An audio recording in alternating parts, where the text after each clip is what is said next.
Selling yourself কথাটা শুনতে একটু অন্যরকম মনে হলেও এটাই সত্য। আমরা প্রত্যেকটা মানুষ প্রতিনিয়ত আমাদের নিজেদেরকে বিক্রি করছি অন্যের কাছে। যে যত বেশি নিজেকে সেল করতে পারছে, যত ইফেক্টিভলি সেল করতে পারছে, সে তত বেশি সাকসেসফুল। একজন ভিক্ষুককেই ধরুন উদাহরণস্বরূপ, আপনার রাস্তায় যখন যান তখন অনেক সময় দেখে থাকবেন বিভিন্ন ধরনের ভিক্ষুক আসে, কিন্তু সবাই কিন্তু সমান পরিমাণে টাকা ইনকাম করতে পারে না। কাউকে টাকা মানুষ বেশি দেয়, কাউকে কম দেয়, কাউকে দেয় একবার, কাউকে দেয় না।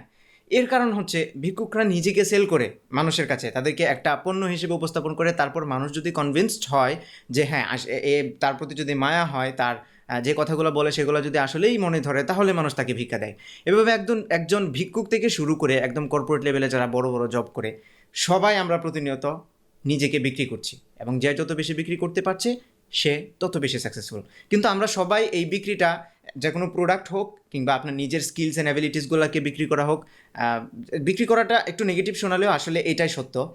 তো আমি যে লোকটা গায়ে গতরে কাজ করে, যে শারীরিক পরিশ্রম করে, সে তার অবশ্যই কায়িক পরিশ্রমটাকে সেল করছে। যারা ডেস্কে বসে ভালো ভালো কাজ করে, যেগুলো হচ্ছে মেন্টাল কাজ, যেগুলা নলেজ ইনভলভ, যেগুলোতে শুধুমাত্র ব্রেন খাটিয়ে যে কাজগুলো করা হয়, সেখানে স্কিলস অ্যান্ড অ্যাবিলিটিসগুলো সেল করছে। কিন্তু আসলে আমরা কোনো না কোনো কিছু সেল করে তারপরে রিটার্ন নিচ্ছি। যাই হোক, তো আমরা এই কাজটা সবাই ইফেক্টিভলি করতে পারি না। আমাদের কিছু মিসকনসেপশনও আছে এই সেলিং সম্পর্কে। আশা করি আজকের এই ভিডিওটা আপনাদেরকে অনেক সাহায্য করবে। মনে করুন এই যে কলমটি দেখছেন, এই কলমটি আমি আপনার কাছে সেল করব। এখন আমি যদি এই কলমের বেনিফিটস আপনাকে বলি, যেমন এটি মেড ইন জাপান, তাহলে কি আপনি কিনবেন এই কলমটি? অথবা যদি বলি এই কলমটি দেখতে সুন্দর, তাহলে কি আপনি কিনবেন? আসলে সেলিং কিন্তু এভাবে হয় না। আপনি যদি কোনো পণ্যের ফিচার্স বলেন, তাহলে ক্রেতাকে আপনি আকৃষ্ট করতে পারবেন না। আপনাকে বলতে হবে যে বেনিফিটস, এই কলমটা ওই কাস্টমারের কি বেনিফিটস বয়ে আনবে। কলমটা দেখতে সুন্দর, এটা কিন্তু বেনিফিট না, এটা হলো ফিচার। আপনাকে বলতে হবে এই কলমটা ওই কাস্টমারের পার্সোনালিটিটাকে, এই যে পার্সোনালিটিটাকে সুন্দর করবে, সুন্দর লাগছে, তার ব্যক্তিত্বকে সুন্দর করেছে। অথবা বলতে হবে যে এটা ডিউরেবল, এটা ফিচার, কিন্তু আপনি যদি বলেন যে এটা আপনার খরচ কমায় দিবে, ওই কাস্টমারের খরচটা কমিয়ে দিবে, তাহলে কাস্টমার এই প্রোডাক্টটা কিনবে। সো আজকে আমি যে বিষয় নিয়ে কথা বলছি সেটা হচ্ছে সেলিং প্রিন্সিপলস। আসলে সেলিং এর আমরা অনেক ট্যাকটিক্স নিয়ে আলোচনা করি বা সেলিং স্কিলস নিয়ে আলোচনা করি, কিন্তু আসলে এটা সেলিং হবে প্রিন্সিপলস, কারণ principles are based on foundation. তো প্রিন্সিপলস আসলে কি? প্রিন্সিপালটা হচ্ছে, সেলিং প্রিন্সিপালটা হচ্ছে যে আপনি যদি যে কাস্টমারকে আপনি যে পণ্য বিক্রি করবেন, সেই পণ্য কি ওই কাস্টমার নিজে ব্যবহার করে।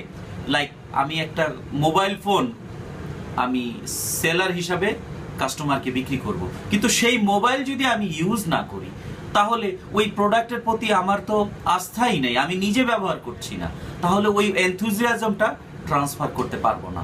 So selling is all about transferring enthusiasm of the conviction of the product.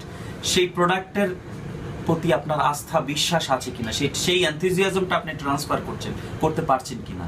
It is 90% of the transferring the enthusiasm of the conviction of the product or service, আর 10% হচ্ছে কমিউনিকেশন। তো সবাই কমিউনিকেশন স্কিলের উপর গুরুত্ব দেয়, সেলিং ট্যাকটিক্সের উপর গুরুত্ব দেয়। আসলে সেলিং মূল যেটা গুরুত্ব দেওয়া উচিত হচ্ছে সেলিং প্রিন্সিপাল। আপনি যদি প্রোডাক্ট বা আপনার সার্ভিসের কনভিকশন থাকে, সেলার যদি সেই কনভিকশনটা ট্রান্সফার করতে পারে, যে এনথুজিয়াজম নিয়ে ট্রান্সফার করবে, সেখানে সেলিংটা ইফেক্টিভ হয়। তো আজকে আমরা যেটা শিখলাম সেটা হচ্ছে শুধু প্রোডাক্টসের ফিচার্স সেল করা যায় না, প্রোডাক্টসের বেনিফিট, কাস্টমারের কি বেনিফিট বয়ে আনে সেটা সেল করতে হয়, এবং সেলিং প্রিন্সিপালের উপর বেস করে সেলিংটা ইফেক্টিভনেসটা আসে। সেলিং কখনো ট্যাকটিক্সের উপর কাজ করে হয় না। সো সেলিং প্রিন্সিপাল হচ্ছে 90% of the transferring the enthusiasm of the conviction of the product or services. 10% হচ্ছে communication skill and all that. So আজকে এই পর্যন্তই। অন্য কোনো দিন অন্য কোনো বিষয়ে কথা বলছি। Tata, bye bye.